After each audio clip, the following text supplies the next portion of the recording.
Hello everyone, welcome to this week's Gran Turismo 7 Daily Race C Race and Strategy Guide. We're off to Circuit de Catalunya GP layout, that is the one with everyone's favourite chicane. And we are in the Group 4 machinery. We've got 10 laps to get round, tyre wear at times 1, fuel at times 7. Both the medium and the hard tyres are available, but only the hard tyres are mandatory. We have the BOP at the mid-speed BOP, damage is light, it's a rolling start, and slipstream is real. And if these settings look pretty familiar, it's because your mind does not deceive you. This is exactly the same settings we had for the Group 4 race at the Nurburgring GP just 2 weeks ago. I think the idea from these settings for that race was to kind of make a one stop and a no stop fairly even, give you the option of doing either of the strategies, but as we know, it didn't quite work out that way, with the no stop being significantly quicker than the one stop on that occasion. Will it prove to be the same here? Let's find out. Let's move on to the strategy. The first one we're going to look at is the no stop hard tyres fuel saving strategy. We're in the Jaguar F-Type for this one. I know this car is pretty good on fuel from doing the race at the Nurburgring GP. Might not be the fastest out there, but regardless, when you work out the strategy, if you use the same car, it's going to be the same results anyway. So Jaguar F-Type feels very nice around here. I have no idea will it be able to compete with the four-wheel drive cars. That is something I'm sure we will find out come Monday. The Red Gan Trophy also potentially pretty decent around here as well, just because of how good it is on the fuel. But I can assure you this Jaguar has no issues whatsoever doing a no stop on the hard tyres, getting 10 laps out of the fuel tank with just a little bit of short shifting. It's not even extreme short shifting.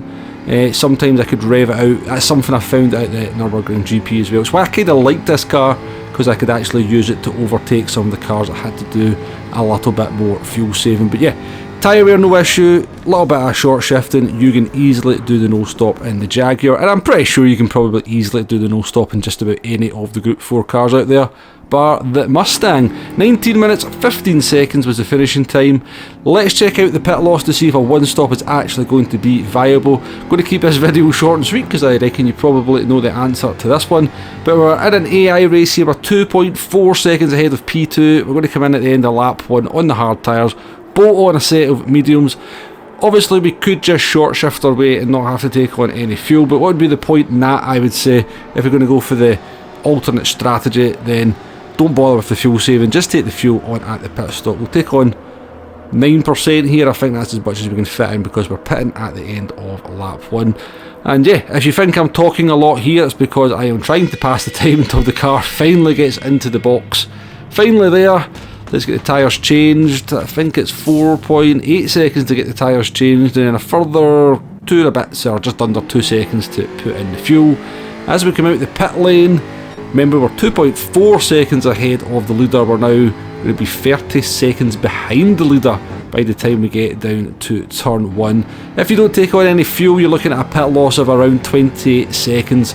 Any fuel you take on is going to be additional time, so you're looking probably approximately around about 30 seconds lost in the pits to make a pit stop. I actually did a few laps on the medium tyres on that run just to get a feel as into what sort of pace they had compared to the hard tyres, and I was able to do kind of high 1 minute 53s compared to mid 1 minute 55s on the hard tyres, so around about 1.5 seconds quicker. 10 laps going 1.5 seconds quicker is 15 seconds. I didn't do particularly well at maths at school, but I do know that 15 seconds is not enough to overcome a 30-second pit loss. So as I said, I'll keep this one short and sweet. That is the strategy for this one. Pretty much wrapped up. It's a no stopper, it's a little bit of fuel saving, tyre wear is no issue, and yeah, I'm pretty sure you probably knew that before you even clicked on the video. Now, this is the sort of second time we've had these settings in the space of 3 weeks with Group 4. If the idea here for PD is to try and give us some kind of strategy option with a one stop versus a no stop, then it's definitely not working. We need to go back to the drawing board and try and come up with something else. Got a few ideas how we could maybe do that myself, but I won't bore you with the details. Personally, what I would maybe have done in this one is kind of brought in a tyre multiplier that kind of, if you started on the medium tyres, then your tyres were pretty much, you know, in trouble towards the very end of the race, so that the anyone who started on the hard tyres would then come back into play. and if you use the hard tyres, obviously you're going to be giving up a little bit of time to the medium tyre runners at the beginning, but then you'll be having an advantage at the end. That's something that I would have looked at to try and make this one a little bit more interesting on the strategy. A little bit of a choice on the tyres and what part of the race you want to be quick, and also a little bit of fuel saving in there as well. As I said earlier on in the video though, it'll be interesting to see what car becomes the meta for this one. Obviously the four-wheel drive cars will be fast around the track, but will they have the fuel saving capability to be the car of choice? Will it be something like the Jaguar, which I do know is very, very good on fuel, or will it be the Renault Megane Trophy, which is very good on fuel but lacks the straight line speed down this long straight?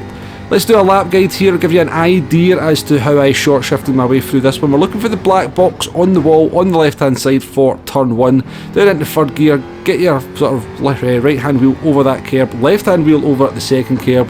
Swing the car out to the left hand side to give yourself a better line for the long turn 3.